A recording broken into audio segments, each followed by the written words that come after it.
cultural del pueblo quechua, dando realce al inicio de las fiestas tradicionales. Posteriormente se desarrolla la cajada tradicional, danza de la casa, donde los danzantes evocan prácticas antiguas, ancestrales, vinculadas a la subsistencia y al agradecimiento a la naturaleza por los recursos brindados.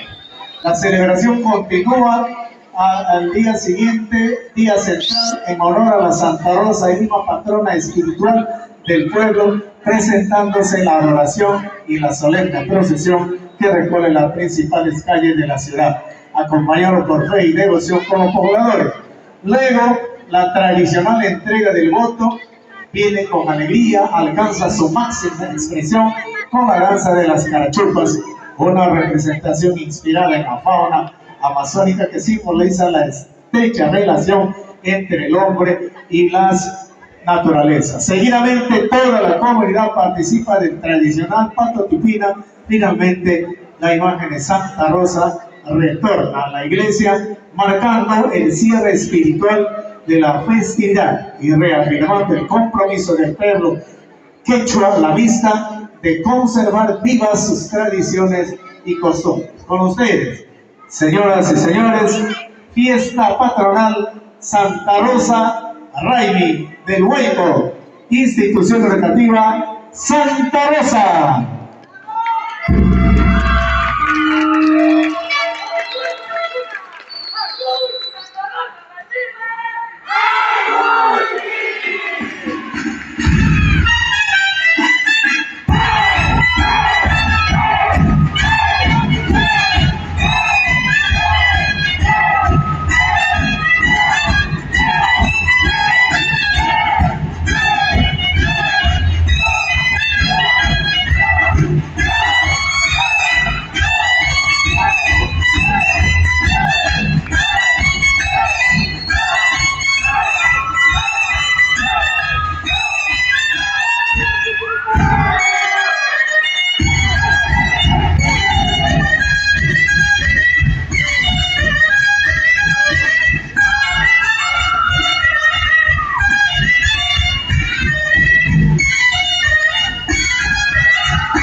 Brillante la participación de los estudiantes del Colegio Nacional Santa Rosa por esta fiesta patronal Santa